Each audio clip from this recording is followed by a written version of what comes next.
ठीक है। तो आज के लेक्चर्स में हम देखते हैं सो बेसिक कंसेप्ट ऑफ कुछ इलेक्ट्रोलाइट है।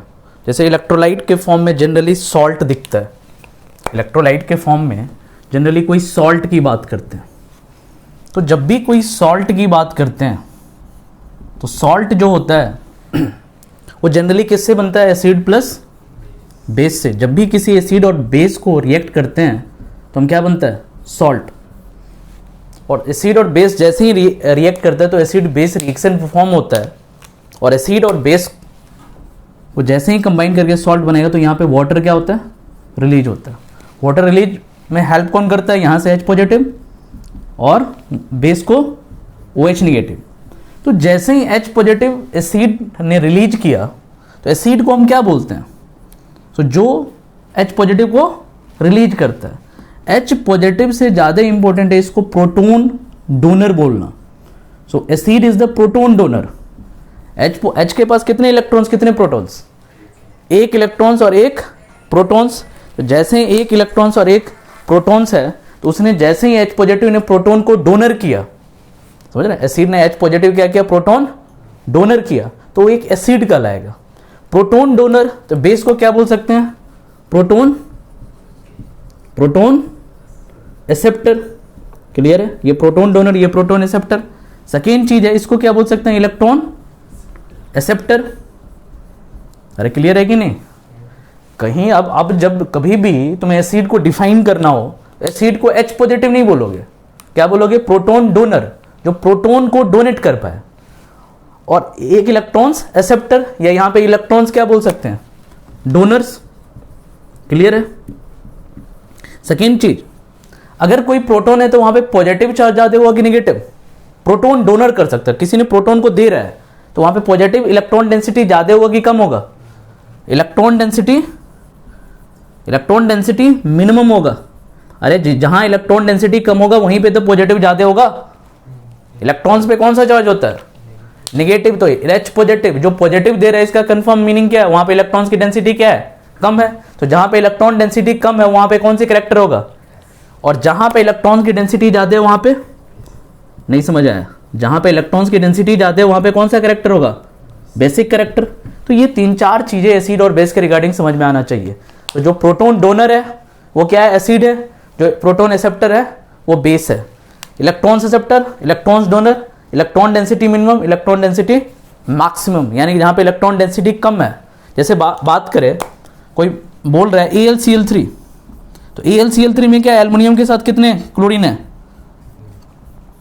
एल्युमिनियम का किसी भी एटम्स का नेचर क्या होता है? ऑक्टेट कंप्लीट करने का। जब वो किसी अदर कंपाउंड के साथ, एलिमेंट के साथ इंटरेक्ट कर रहा है तो क्या नेचर होता है? ऑक्टेट कंप्लीट करने का। बट एल्युमिनियम के पास 3 था। इसका एटॉमिक नंबर एल्युमिनियम का 13, और 13 में क्या होगा? 283। तो इसका कितना आएगा? 3 आउटर मोस्ट में, और 3 क्लोरीन ही प्रोवाइड किया, तो इसका ऑक्टेट कंप्लीट हुआ क्या? कितना इसके आउटर मोस्ट सेल में है? अभी भी कितना है? 6 है। ये करना चाहता था कितना? 8। तो यहाँ पे इलेक्ट्रॉन्स की डेंसिटी क्या है? कम है। तो ये किस तरीके से बिहेव करेगा? एसिड की तरह। तो AlCl3 दिखने से तो मुझे न्यूट्रल लग रहा था, क्योंकि ना तो इसमें H पॉजिटिव था ना OH नेगेटिव था, लेकिन हमने कैसे पता किया?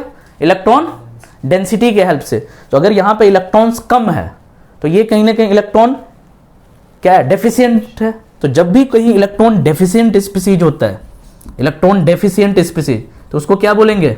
एसिड। और अगर कोई इलेक्ट्रॉन एफिशिएंट स्पीसीज है उसको क्या बोलेंगे? बेस। समझ में आया कि नहीं? तो इलेक्ट्रॉन डेफिशिएंट स्पीसीज को एसिड और इलेक्ट्रॉन एफिशिएंट स्पीसीज को क्या बोलेंगे? बेस।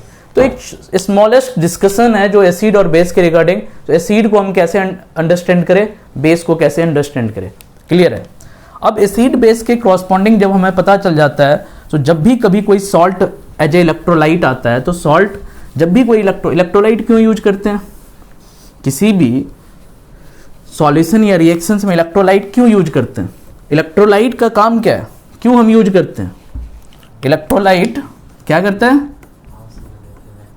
इलेक्ट्रोलाइट हेल्प करता है, help to movement of charge particles. Charge that is the electrons, कहां से? From anode to cathode. तो जब भी कभी किसी सेल के अंदर मान के चलो कोई सेल है, उस सेल में क्या है, एक एनोड है, तो एनोड पे ऑक्सीडेशन होता है। ऑक्सीडेशन का मतलब वहां से इलेक्ट्रॉन्स निकलता है, और कैथोड पे क्या होता है, कैथोड पे डिपॉजिट होता है, कैथोड पे रिडक्शन होता है। तो यहां से इलेक्ट्रॉन्स निकल के यहां पे जो जा रहा है वो किसके थ्रू, किस मीडियम के थ्रू जा रहा है, तो इलेक्ट्रोलाइट एज ए मीडियम की तरह बिहेव करता है किसके अंदर, किसी भी सेल के अंदर, किसी भी जहां भी हम इलेक्ट्रोलाइट को यूज करते हैं। और जब भी इलेक्ट्रोलाइट को यूज करते हैं तो वहां पे electrolyte as a salt use करते हैं। क्या करते हैं, इलेक्ट्रोलाइट एज ए सॉल्ट। और जब भी कोई सॉल्ट को यूज करेंगे तो कंफर्म बात है वहां पे एसिड और बेस लिया ही जाएगा। तो इलेक्ट्रोलाइट का जो नेचर होता है, नेचर ऑफ इलेक्ट्रोलाइट जो होता है वो डिपेंड करता है, सो किस तरह का एसिड और किस तरह का बेस सेलेक्ट करते हो। जैसे अभी बेस के बारे में हमने 4 प्रॉपर्टीज पढ़ा। तो जो प्रोटॉन डोनर होगा, इलेक्ट्रॉन एक्सेप्टर होगा जिसमें इलेक्ट्रॉन डेंसिटी कम होगा, समझ में आ रहा है, जो इलेक्ट्रॉन डेफिशिएंट होगा, ये सारे क्या एसिड की प्रॉपर्टीज है। तो एसिड को भी 2 कैटेगराइज किया गया। तो एसिड क्या होता है, एक स्ट्रॉन्ग एसिड और एक वीक एसिड। कैसे पता चलेगा सो कोई एसिड स्ट्रॉन्ग है या कोई एसिड वीक है, कैसे पता चलेगा, उसकी डिग्री ऑफ आयोनाइजेशन से। क्या, किससे, डिग्री ऑफ आयोनाइजेशन से। जो स्ट्रॉन्ग एसिड होता है उसकी आयोनाइजेशन जो होता है, या डिग्री ऑफ आयोनाइजेशन या डिग्री ऑफ डिसोसिएशन, एक ही चीज है, डिग्री ऑफ डिसोसिएशन। अल्फा की जो होता है वहां पे एक टर्म्स डिफाइन होता है अल्फा, अल्फा इक्वल टू 100% या टेंस टू 100%। एग्जैक्टली 100% तो नहीं होता, टेंस टू, जैसे मान के चलो 98% का H2SO4 एक स्ट्रॉन्ग एसिड में से आता है। इसका मतलब क्या है, अल्फा क्या होता है, डिग्री ऑफ आयोनाइजेशन। सो अगर कोई HCl दिया हुआ है तो HCl को जब आयोनाइज करेंगे तो हमें कितना पॉजिटिव और कितना निगेटिव मिलेगा। अगर ये 100 मॉलिक्यूल्स दिया हुआ तो उसमें से 98 मॉलिक्यूल्स क्या हो जाएगा, आयोनाइज हो जाएगा। तो कितना बचा, 2 मॉलिक्यूल्स ही बचेगा ना। तो जब जिसका डिग्री ऑफ आयोनाइजेशन अल्फा की वैल्यूज अप्रॉक्सीमेट टू 100% है, 100 में से 100 आयोनाइज कर जाएगा, तो वो क्या होगा, स्ट्रॉन्ग एसिड। स्ट्रॉन्ग एसिड क्या होगा, जब अल्फा की वैल्यू जो होगी, अल्फा क्या है, डिग्री ऑफ डिसोसिएशन। डिसोसिएशन का मतलब होता है जब किसी एसिड को डिसोसिएट करोगे तो क्या देगा, वो H पॉजिटिव रिलीज करेगा। तो जब H पॉजिटिव रिलीज करता है तो वो एग्जैक्टली टेंस टू 100% तक रिलीज कर दे। जितना मॉलिक्यूल्स ले रहे हैं वो सारे का क्या हो जाए, डिसोसिएशन हो जाए। तो उसी यानी कि डिग्री ऑफ डिसोसिएशन डिसाइड करेगा वो स्ट्रॉन्ग है या वीक है। अब मान के चलो वीक एसिड में, वीक स्ट्रॉन्ग एसिड क्या होता है, जैसे HCl हो गया, H2SO4 हो गया, HNO3 हो गया, ये सारे क्या हैं, स्ट्रॉन्ग एसिड है। स्ट्रॉन्ग एसिड का सिंपल मीनिंग, जब इसको आयोनाइज करोगे तो क्या होगा, 100% आयोनाइजेशन होगा। जैसे ही इसको हमने पानी में डाला तो इसमें बहुत सारे H पॉजिटिव और OH नेगेटिव H पॉजिटिव के कन्वर्ट हो गए। जैसे ही HCl को डालोगे तो HCl क्या करेगा, 100% क्या होगा, H प्लस Cl नेगेटिव में कन्वर्ट हो जाएगा। समझ में आ रहा है ना। तो ये 100% हो जाता है HCl में। तो सिंपल सा मीनिंग क्या है, तो जो स्ट्रॉन्ग एसिड होगा, जैसे HNO3 है, HNO3 को हमने डिसोसिएट करना चाहा तो H पॉजिटिव बनेगा और क्या बनेगा, NO3 नेगेटिव। जैसे T इक्वल टू 0 पे बात करें, जैसे अभी हमने जस्ट स्टार्ट किया इसको डिसोसिएशन, उस टाइम तो ये क्या दिखेगा, 100% दिखेगा। अभी तो डिसोसिएशन टाइम जस्ट ऑन ही किया तो ये क्या दिखेगा, 0 दिखेगा, अभी तो डिसोसिएशन नहीं हुआ। लेकिन जैसे ही स्टार्ट किया T ग्रेटर देन 0 पे तो ये अब 0 दिखेगा, ये क्या दिखेगा, 100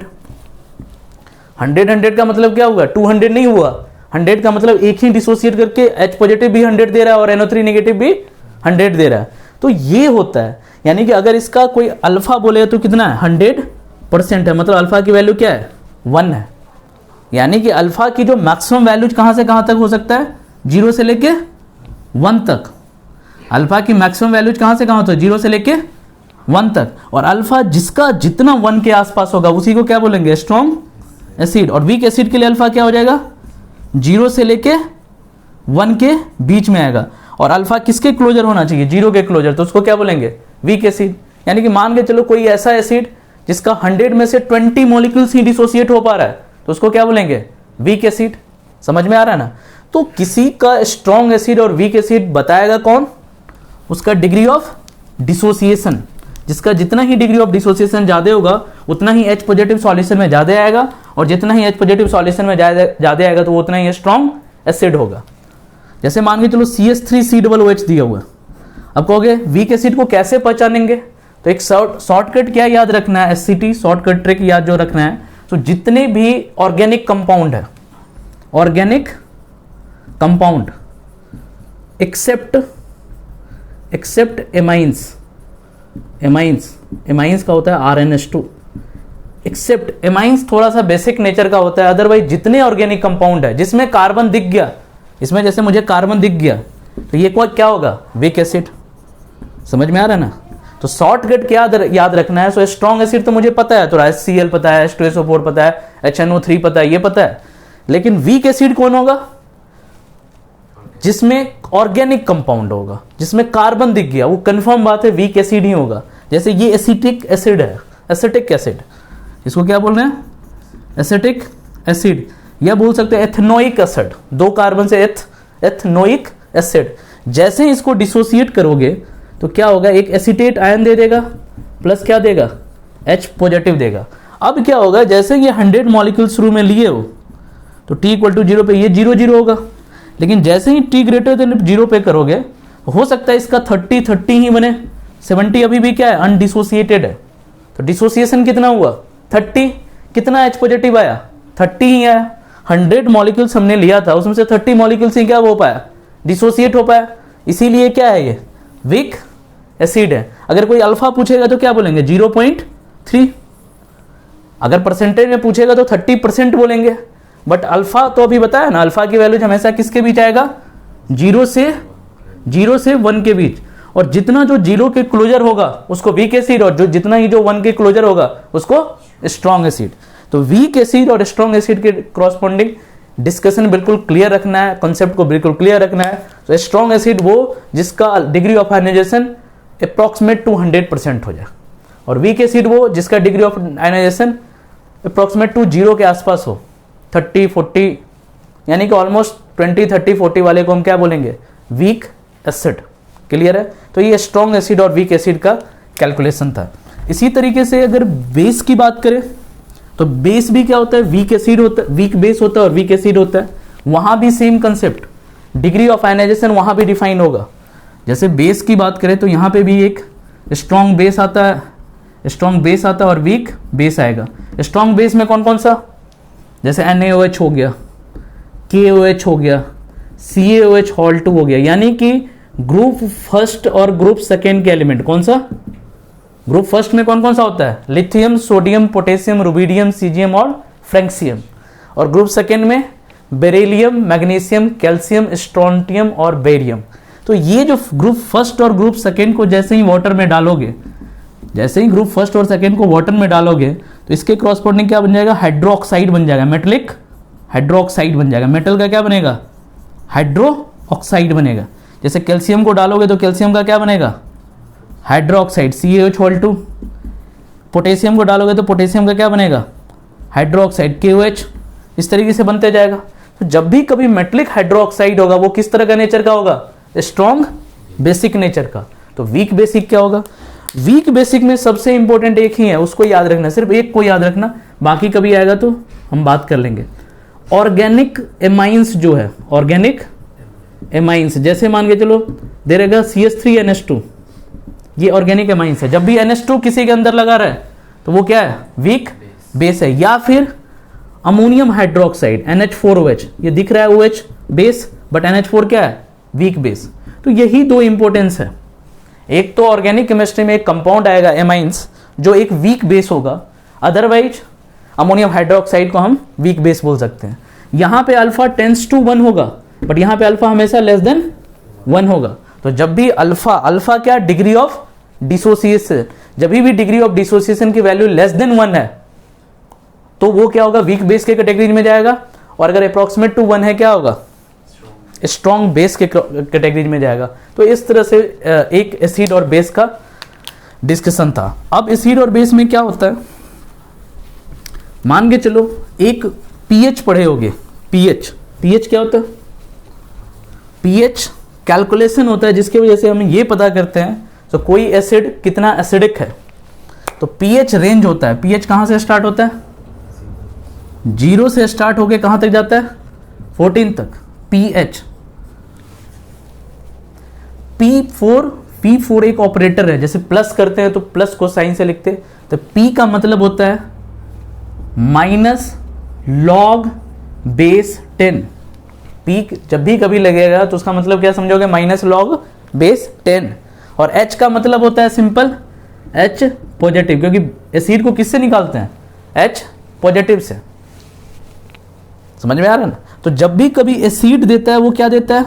H पॉजिटिव देता है, और बेस देता है तो क्या देता है? OH निगेटिव देता है। क्लियर है? तो अगर मान के चलो कोई स्ट्रॉन्ग एसिड है, मान के चलो स्ट्रॉन्ग एसिड है, सपोज दैट स्ट्रॉन्ग एसिड है, तो strong acid suppose that HCl है। HCl में HCl का कंसंट्रेशन मुझे दे रखा है 10⁻⁻⁴ कैपिटल M। इसका मतलब क्या हुआ? तो HCl 10⁻⁻⁴ कैपिटल M का में क्या मीनिंग होता है? 10⁻⁻⁴ कैपिटल M का क्या मीनिंग है?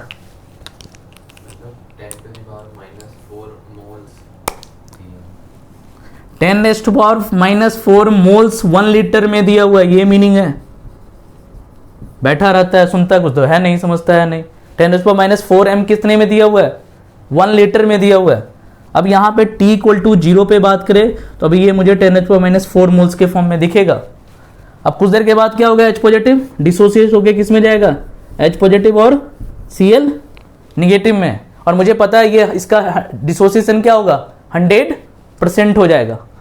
क्यों पता है? क्योंकि इसका अल्फा अप्रोक्सीमेट टू क्या होता है? 1 होता है। नहीं समझ आ रहा है? क्या समझ आया? तो T = 0 पे ये सारा क्या मिलेगा? अभी 0 0 मिलेगा। जैसे ही T > 0 करेंगे तो अब क्या होगा? ये सारा पार्ट डिसोसिएट होकर किस में कन्वर्ट हो जाएगा? तो कितना बनेगा? ये भी 10⁻⁴ बनेगा, और ये भी कितना बनेगा? H पॉजिटिव का कंसंट्रेशन कितना आएगा? अरे H पॉजिटिव कितना आएगा? तो ये कितना बचेगा? 0। बट ये कब होगा? जब स्ट्रॉन्ग एसिड होगा। अगर यहीं पे कोई वीक एसिड लेते तो इसका कुछ पार्ट ही क्या होता? ये भी रहता। तो अभी हम स्ट्रॉन्ग एसिड में देख रहे हैं। तो अगर स्ट्रॉन्ग एसिड में मुझे H पॉजिटिव का कंसंट्रेशन पता चल गया, कितना? 4 HCl as a strong acid है, इसमें हमें H पॉजिटिव का कंसंट्रेशन कितना पता चल गया? 10⁻⁴ कैपिटल M। कैसे पता चला? जो दिया था कंसंट्रेशन, उस कंसंट्रेशन के क्रॉसपोर्डिंग हमने डिसोसिएट किया और देख लिया H पॉजिटिव मुझे कितना आ गया? -4। अब H पॉजिटिव से अगर pH निकालना है तो फॉर्मूला लगाएंगे। pH मैंने बताया सिर्फ एक ऑपरेटर होता है, -log10 H पॉजिटिव। क्या होता है? -log10 H positive. जैसे ही -log10 H पॉजिटिव किया तो यहां से वैल्यू देख लो, -log10 H पॉजिटिव की वैल्यू कितना डालोगे? -4। किसी का पावर जो होता है वो क्या आ जाता है? पीछे आ जाता है। log A to the power B, log A to the power B क्या हो जाएगा? B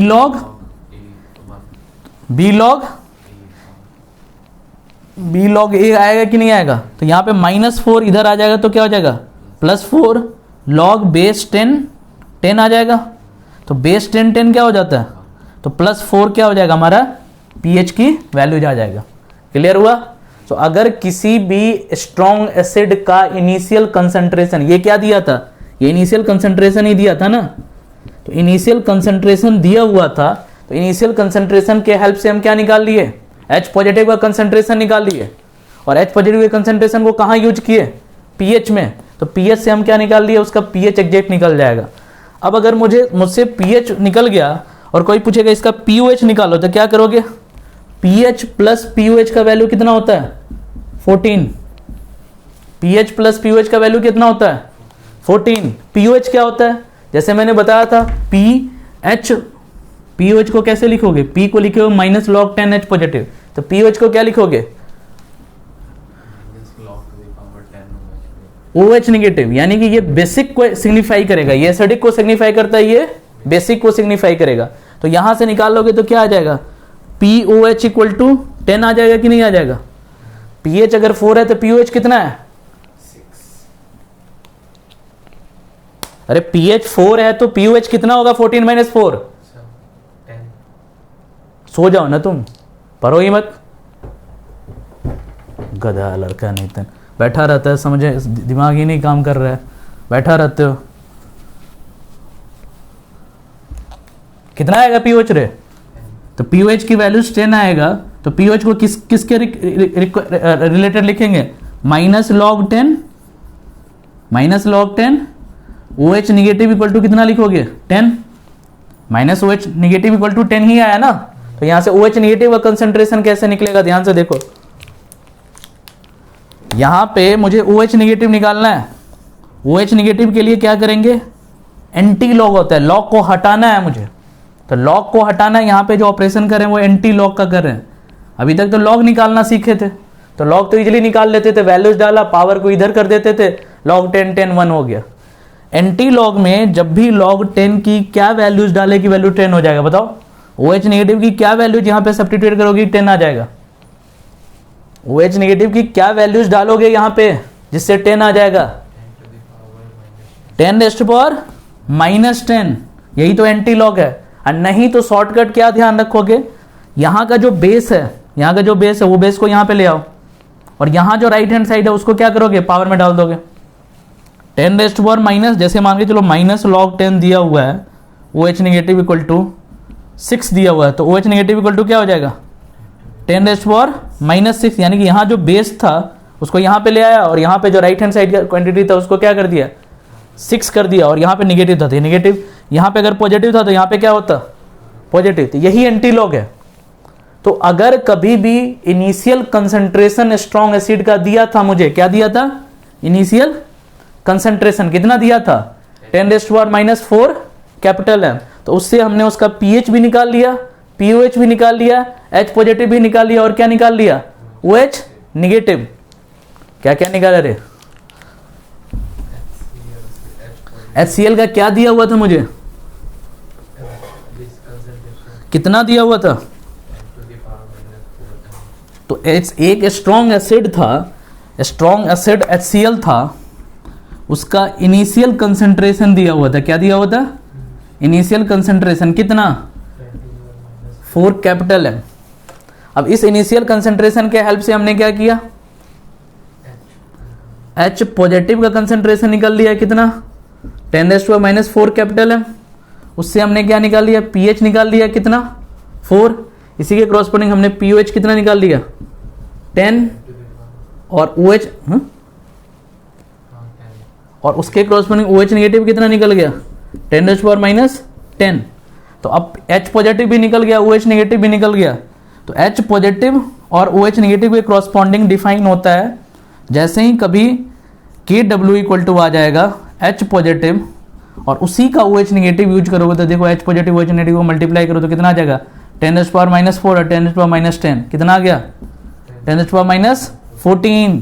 तो इसी को क्या बोलते हैं KW, KW क्या बोलते हैं, KW को बोलते हैं आयोनिक प्रोडक्ट ऑफ वाटर, क्या बोलते हैं आयोनिक प्रोडक्ट ऑफ, या फिर डिसोसिएशन कांस्टेंट ऑफ वाटर, दोनों बोल सकते हैं, डिसोसिएशन कांस्टेंट ऑफ वाटर।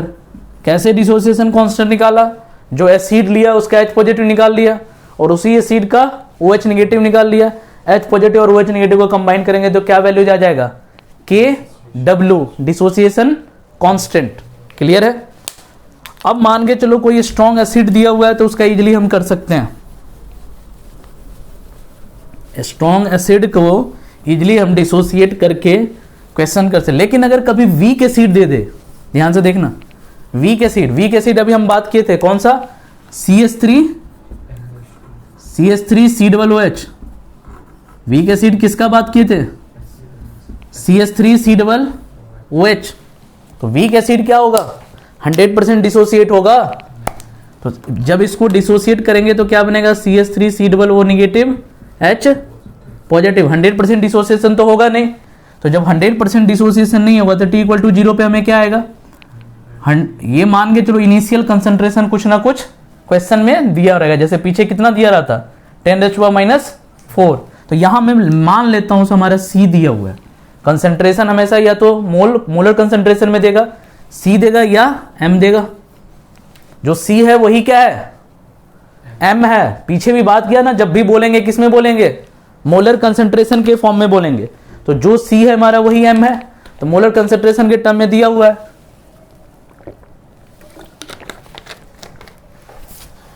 तो जैसे ही t = 0 पे c दिया हुआ है, ये कितना दिया हुआ है 0 0। लेकिन जैसे ही t > 0 होगा, ध्यान से देखना, तो ये कितना डिसोसिएट होगा वो कौन डिसाइड करेगा, CH3COOH कितना डिसोसिएट होगा वो कौन डिसाइड करेगा, अल्फा की वैल्यूज दिया रहेगा।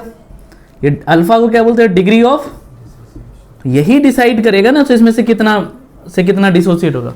मान के चलो अल्फा की वैल्यू मुझे दिया हुआ 20%, तो इसका मतलब क्या हुआ, इनिशियल कंसंट्रेशन का 20% क्या होगा, डिसोसिएट हो जाएगा। नहीं समझ आ रहा है, अल्फा अगर मुझे 20% दिया हुआ है, इसका मतलब क्या हुआ, इनिशियल कंसंट्रेशन का 20%।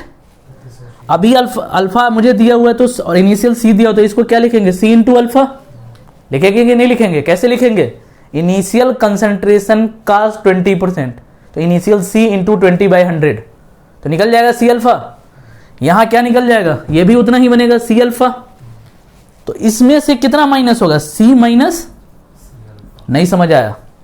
अरे ये कितने से बना, ये सी तो इनिशियल कंसंट्रेशन था ना, तो इनिशियल कंसंट्रेशन को किससे मल्टीप्लाई कर दिए, अल्फा से। अल्फा क्या हो गया हमारा, डिग्री ऑफ, मान के चलो इनिशियल कंसंट्रेशन 10⁻⁴ दिया था, अल्फा 20 दिया था, 20 बाई क्या लिखेंगे, तो इतना क्या बन जाएगा 3C डबल होने, उतना ही H पॉजिटिव निकलेगा कि नहीं निकलेगा। इतना पार्ट डिसोसिएट किया तो रेस्ट ऑफ कितना बचा, C माइनस।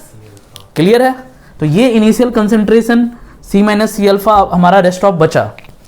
अब जो हमारा पीएच के लिए रिस्पॉन्सिबल होगा वो कितना होगा, C अल्फा ही ना, इससे तो हमें मतलब नहीं है। तो अगर हम पीएच लिखेंगे तो पीएच इक्वल टू क्या लिखेंगे, फिर से -log10 H पॉजिटिव, और H पॉजिटिव की जगह पे क्या सब्स्टिट्यूट करेंगे, C अल्फा। क्लियर है। तो यहां से पीएच भी निकाल लेंगे, उसके बाद पीओएच भी निकाल सकते हैं, वो सब कुछ निकाल सकते हैं पीछे की तरह। समझ में आया कि नहीं आया। लेकिन ये किसके लिए, वीक एसिड के लिए। स्ट्रॉन्ग एसिड में तो सिंपल देख लो, यहां पे इनिशियल कंसंट्रेशन कितना दिया हुआ है, वही कंसंट्रेशन के कॉरस्पॉन्डिंग हम क्या करेंगे, H पॉजिटिव को कैलकुलेट कर लेंगे, और H पॉजिटिव को कैलकुलेट कर लेंगे तो pH directly. But weak acid में क्या होगा, हमें देखना पड़ेगा, डिग्री ऑफ आयोनाइजेशन पे ध्यान रखना पड़ेगा। तो डिग्री ऑफ डिसोसिएशन कितना होगा, क्योंकि वो तो 100% डिसोसिएट कर नहीं पाएगा। तो जितना डिग्री ऑफ डिसोसिएशन होगा उसको इनिशियल कंसंट्रेशन से क्या करेंगे, मल्टीप्लाई कर देंगे, और वही रिस्पॉन्सिबल होगा H पॉजिटिव के लिए। क्लियर है। अब देखो यहां पे एक टर्म डिफाइन होता है Ka, इसको कहते हैं डिसोसिएशन कांस्टेंट ऑफ एसिड। क्या बोलते हैं, डिसोसिएशन कांस्टेंट ऑफ एसिड। ध्यान से देखना, इसको बोलते हैं dissociation constant of acid. Dissociation constant of acid का मतलब क्या होता है, प्रोडक्ट का कंसंट्रेशन। तो प्रोडक्ट में क्या क्या है, CH3 COO नेगेटिव, साथ में क्या है H पॉजिटिव, अपॉन रिएक्टेंट का कंसंट्रेशन। रिएक्टेंट में क्या है CH3 C double bond OH। यही है ना कंसंट्रेशन ऑफ प्रोडक्ट का, जो है प्रोडक्ट का कंसंट्रेशन। तो प्रोडक्ट में कितने कंसंट्रेशन है, 2 कंसंट्रेशन है, और रिएक्टेंट में कितना है, 1 है। तो यहां से देखोगे तो क्या आ जाएगा, C alpha into C alpha upon C alpha. आएगा कि नहीं आएगा। इसी को क्या बोलते हैं, डिसोसिएशन कांस्टेंट ऑफ। समझ में आ रहा है कि नहीं आ रहा है। अभी तक तो पीएच पे थे, यहां पे एक एक्स्ट्रा टर्म आ गया, कौन सा, तो जब भी कभी डिसोसिएशन कांस्टेंट ऑफ बेस भी निकालना है तो क्या करेंगे, बेस को डिसोसिएट कर देंगे और प्रोडक्ट अपॉन रिएक्टेंट कर देंगे। तो जैसे ही प्रोडक्ट अपॉन रिएक्टेंट किए तो हमें क्या आ गया, C alpha into C alpha upon C minus C alpha. जब C इंटू C अल्फा को सॉल्व करोगे तो क्या वैल्यू जाएगा बताओ, C square alpha square upon, तो Ka की वैल्यू आ जाएगी C square alpha square upon C1 minus, तो C से C कैंसिल कर दो, क्या वैल्यू आ जाएगा C अल्फा स्क्वायर अपॉन, तो जैसे ही C अल्फा स्क्वायर, अल्फा भी दिया रहेगा C भी दिया रहेगा, तो Ka आ जाएगा कि नहीं आएगा। ये Ka क्या है, डिसोसिएशन कांस्टेंट ऑफ। अब सोचो के की वैल्यू ज्यादा कब आएगा, जब प्रोडक्ट का कंसेंट्रेशन क्या होगा, ज्यादा होगा। यहां से देखो, एक डिनोमिनेटर है एक न्यूमरेटर है, अगर मान के चलो प्रोडक्ट का कंसेंट्रेशन ज्यादा है तो के की वैल्यू क्या होगी, और के की वैल्यू हाई है तो एसिडिक होगा कि कम एसिडिक। अगर के ज्यादा हाई है तो हमारा जो लिए हैं एसिड वो हाईली एसिडिक होगा कि लेस एसिडिक? पता ही नहीं चलता क्या पढ़ रहे हैं, बैठे रहो, समझो ना। रिलेट नहीं करोगे तो क्या, कहानी थोड़ा चल रहा है, हिस्ट्री की क्लास है तो पीछे के रिलेट नहीं करोगे। क्या बोला मैंने?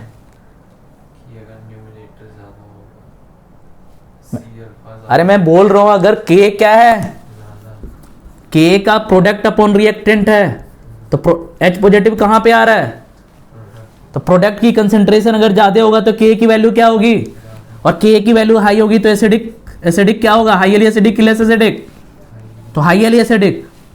तो यहां से क्या कंक्लूजन आया, के डायरेक्टली प्रोपोर्शनल टू एसिडिटी। अगर किसी की एसिडिटी के की वैल्यूज मुझे दिया रहेगा और के की वैल्यूज काफी हाई है, हाई का मतलब क्या हुआ, ऑर्डर ऑफ 10⁻⁵, ऑर्डर ऑफ 10⁵। अगर 10⁵ से ज्यादा ऑर्डर का है तो वो क्या होगा, हाईली एसिडिक होगा। तो के जितना एसिडिक होगा, के की वैल्यू जितना ज्यादा होगा तो उसकी एसिडिटी क्या होगी, उतना ही ज्यादा होगा। समझ में आ रहा है कि नहीं आ रहा है? तो ध्यान से देखो यहाँ पे क्या किया हमने, के निकाल लिया, इसी के क्रॉसपोंडिंग ये भी तो हम कमेंट कर सकते हैं ना। तो सिमिलरली क्या कर सकते हैं, के बी। तो के बी डायरेक्टली प्रोपोर्शनल टू क्या हो गया, बेसिसिटी। नहीं समझ आ रहा है, के बी डायरेक्टली प्रोपोर्शनल टू क्या हो गया, बेसिसिटी। जहां वहां पे के था degree dissociation constant of acid, acidity, और अल्फा क्या था, डिग्री ऑफ किसका, एसिड का, और के बी बेस का। तो के और के बी एक पैरामीटर है जो हमें क्या दे देगा, एसिडिटी और बेसिसिटी, कितना स्ट्रॉन्ग एसिड है कितना वीक एसिड है। जैसे मान के चलो के का ऑर्डर है 10⁵ का, अगर ग्रेटर ऑर्डर का है तो वो क्या हो जाएगा, स्ट्रॉन्ग एसिड हो जाएगा। के बी का अगर ऑर्डर है 10⁵ का, मतलब 10⁵ ऑर्डर का है तो वो क्या हो जाएगा, स्ट्रॉन्ग बेस आ जाएगा। क्लियर है कि नहीं क्लियर है? तो ये एक इंपॉर्टेंट सिग्निफिकेंस था के एंड के बी का। अब ध्यान से देखो क्या कहते हैं, तो दो तरीके से हम निकाल सकते हैं स्ट्रॉन्ग एसिड वीक एसिड। एक तो आई अगर हमें दिया रहेगा तो आई अगर लेस देन 1 है तो हम बोल सकते हैं वो वीक एसिड है। अल्फा अगर लेस देन 1 है तो क्या बोलेंगे, अल्फा अगर अप्रोक्सीमेट टू 1 है तो क्या बोलेंगे, स्ट्रॉन्ग एसिड। एक अभी हमने के के बारे में बताया, तो के का ऑर्डर अगर ग्रेटर देन है 10⁵ से तो क्या बोलेंगे, स्ट्रॉन्ग एसिड। के का ऑर्डर जो है 10⁵ से लेस है तो वीक एसिड। एक और चीज है ध्यान से देखना, इसको कहते हैं pKa, क्या बोलते हैं, और P मैंने बताया क्या, P एक ऑपरेटर है। जैसे pH हो जाता था -log H पॉजिटिव, pOH हो जाता -log OH, तो pKa क्या हो जाएगा, -log base 10K, simple. Clear है कि नहीं? तो अब अगर pK का क्या होगा, अल्फा तो पता चल गया, के भी पता चले, के डायरेक्टली प्रोपोर्शनल टू क्या है, एसिडिटी है, और के भी डायरेक्टली प्रोपोर्शनल टू। अब पीके का क्या है, -log 10K। पीके को जब सॉल्व करोगे देखो ध्यान से, pKa -log 10Ka। अब Ka की वैल्यू 5 डालोगे तो वैल्यू का क्या कर देगा, ये माइनस नेगेटिव कर देगा कि नहीं कर देगा। यहां पे दो वैल्यूज डालो, के एक बार 10⁵ डालो, एक बार 10⁻⁵ डालो, किसके लिए pK ज्यादा आएगा, तो क्या देख रहे हो, pK इनवर्सली प्रोपोर्शनल टू किसका है, एसिडिटी का होगा कि नहीं होगा। जिसका pK जितना ही ज्यादा है एसिडिक, एसिडिटी उतनी ही कम। समझ में आ रहा है कि नहीं आ रहा है?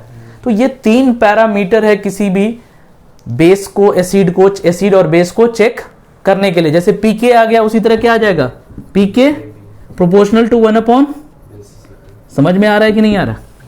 तो ये एक pK और pKb क्या एक पैरामीटर है जिसके थ्रू हम बता सकते हैं कौन सा स्ट्रॉन्ग एसिड होगा, कौन सा वीक बेस होगा। ये एक पैरामीटर है, अल्फा हो गया, के हो गया, केबी हो गया। इस तरीके से हम किसी भी स्ट्रॉन्ग एसिड और स्ट्रॉन्ग बेस को बेस के सिग्निफिकेंस पे कमेंट कर सकते हैं। एक चीज और क्या है, ध्यान से देखना,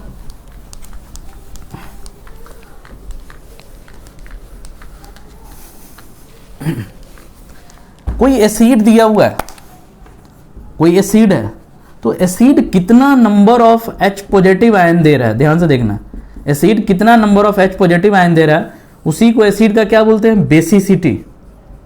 समझ में आ रहा है क्या बोल रहा हूं मैं? कोई एसिड कितना ही number of H positive ion दे रहा है, उसी को क्या बोलते हैं, एसिड का। और बेस कितना OH नेगेटिव आयन दे रहा है, ध्यान से देखना, बेस कितना number of OH negative ion दे रहा है, यानी कि बेस कोई कितना नंबर ऑफ OH नेगेटिव दे रहा है, उसी के कॉरस्पॉन्डिंग क्या आ जाएगा, एसिडिटी। जैसे मान के चलो H3PO4 है, ये क्या एसिड है कि बेस है? H3PO4 क्या है, एसिड है, तो इसकी बेसिसिटी कितनी आएगी, 3, क्योंकि 3H पॉजिटिव को क्या करेगा, रिलीज करेगा। कोई बेस ले लेते हैं, सपोज COH2, ये कितने OH पॉजिटिव को रिलीज कर रहा है, 2, तो इसकी एसिडिटी कितनी हो जाएगी, 2। तो जब भी कभी एसिडिक है, जैसे माना H3PO4 है, तो H3PO4 में क्या करेगा, ये सबसे पहले क्या करेगा, एक H पॉजिटिव को रिलीज करेगा। तो जैसे ही एक H पॉजिटिव को रिलीज करेगा तो क्या बन जाएगा, H2PO4 निगेटिव। तो इसके डिसोसिएशन, एक बार डिसोसिएशन करके क्या रिलीज कर देगा, H पॉजिटिव दे दिया, तो डिसोसिएशन किया, तो पहला डिसोसिएशन को क्या लिखोगे, Ka1, ये दोनों प्रोडक्ट में आ जाएगा, अपॉन ये क्या आ जाएगा, रिएक्टेंट में। फिर से क्या करेगा, एक और H पॉजिटिव को रिलीज करेगा, तो क्या लिखोगे, HPO4 2 negative plus H positive, तो इसको क्या लिखोगे, Ka2। अभी क्या होगा, ये प्रोडक्ट, ये अपॉन रिएक्टेंट। तीसरा क्या होगा, एक और H पॉजिटिव को रिलीज करेगा, तो क्या हो जाएगा, PO4 3 negative plus H positive, तो इसको क्या लिखोगे, Ka3। तो यहां पे 3 डिसोसिएशन कांस्टेंट डिफाइन हुआ, किसका, एसिड का। ये तब होगा जब एसिड क्या होगा, डाइबेसिक, ट्राइबेसिक। जैसे ये एसिड को कौन सा बेसिक करोगे, ट्राइबेसिक कहोगे कि नहीं? क्यों बोले रहे हैं ट्राइबेसिक, क्योंकि इसकी बेसिसिटी कितनी है, 3 है, तो 3 बार इसका क्या आएगा, Ka1 आएगा। देखोगे जब Ka1 को एक्सपेरिमेंटली, तो पता चला Ka1 की वैल्यूज काफी ज्यादा होता है Ka2 से और Ka3 से, यानी कि first dissociation constant of acid जो होता है वो काफी हाईली होता है। यानी कि पहला जो H पॉजिटिव कोई एसिड रिलीज करेगा वो काफी फास्टली रिलीज करेगा, उसके बाद दूसरा और कम कर देगा, तीसरा साहब बहुत कम कर देगा। समझ में आ रहा है कि नहीं आ रहा है? तो ये तब डिफाइन होता है जब कोई एसिड क्या होता है, डाइबेसिक होता है या पॉलीबेसिक। ये जो multiple number of dissociation constant कब डिफाइन होगा, जब कोई एसिड पॉलीबेसिक होगा या कोई बेस पॉली क्या होगा, एसिडिक होगा। पॉली एसिडिक और पॉलीबेसिक के केस में क्या होगा, पॉली एसिडिक एंड पॉलीबेसिक के केस में क्या होगा, मल्टीपल नंबर ऑफ क्या आएगा, K1 K2 K3, बहुत सारे K1 K2 K3 डिफाइन होगा। क्लियर है कि नहीं? क्लियर है। तो ये एक इंपॉर्टेंट कंसेप्ट के फॉर्म में था, एसिडिटी बेसिसिटी के क्रॉसपॉन्डिंग का डिस्कशन। तो इसमें हमने क्या क्या पढ़ा, किसी भी सॉल्यूशन का स्ट्रॉन्ग एसिड और स्ट्रॉन्ग बेस को कैसे कैलकुलेट करेंगे, किसको स्ट्रॉन्ग बेस करेंगे, किसको स्ट्रॉन्ग वीक बेस करेंगे, और उसको किस किस पैरामीटर पे डिपेंड करेगा। तो मेन पैरामीटर वही है, एक तो किस पे, अल्फा देख लो या क्या देख लो, Ka देख लो या pK देख लो। तो अब जब कोई इलेक्ट्रोलाइट आ रहा है, जैसे मान के चलो मेरे को एक इलेक्ट्रोलाइट दे दिया CH3COON ने, क्या दे दिया, CH3। अब ना तो इसमें H पॉजिटिव है ना तो OH नेगेटिव है, तो कंफर्म बात है ये क्या है, एक तरह का सॉल्ट है। नहीं समझ आ रहा? और ये सॉल्ट एक तरह का इलेक्ट्रोलाइटिक नेचर का होता है। अब ये किसी न किसी एसिड से बना होगा और बेस से बना होगा, तो इसके कॉरस्पॉन्डिंग एसिड हम क्या ले रहे हैं, CH3 C double bond OH plus क्या ले रहे हैं, अरे नहीं ले सकते हो, अरे ये एसिड नहीं हो जाएगा CH3 C डबल OH, तो ये क्या हो गया, वीक एसिड, और ये क्या हो गया, तो weak acid plus strong base जब रिएक्ट कर रहा है तो क्या दे रहा है। अब इसमें तो इसका 100% आयनाइजेशन हो जाएगा, बट इसका 100% आयनाइजेशन, तो कुछ ना कुछ सॉल्यूशन में क्या बचा रहेगा, ये जो अनडिसोसिएटेड रहेगा। तो ये जो नेचर होगा इसका कौन सा होगा, हाईली एसिडिक या हाईली बेसिक, इसमें क्या चीज डोमिनेंट रहेगा, तो ये इसके नेचर कुछ ना कुछ क्या रहेगा, बेसिक नेचर का। इसका pH किसके ग्रेटर देन 7 आएगा, आएगा कि नहीं आएगा, क्योंकि इसमें स्ट्रॉन्ग बेस है, तो बेस है तो इसका pH क्या हो जाएगा, ग्रेटर देन बट लेकिन अगर मान के चलो मेरे को दे देगा ये NO3 डाल दिया, सपोज इट ये डाल दिया कैल्शियम नाइट्रेट, तो कैल्शियम नाइट्रेट के क्रॉसपोंडिंग किससे बनेगा? कैल्शियम हाइड्रोक्साइड से प्लस किससे बनेगा?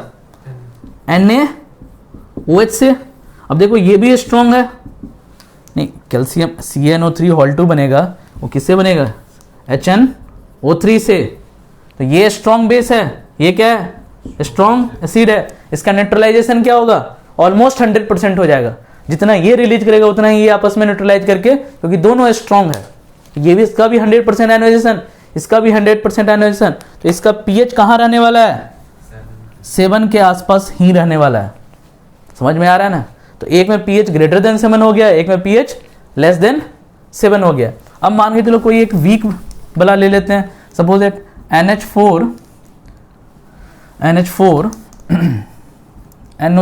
NH4 के क्रॉसपोंडिंग सपोज इट NH4OH ले लेते हैं प्लस HCl ले लेते हैं, तो क्या बन जाएगा? NH4Cl बन जाएगा।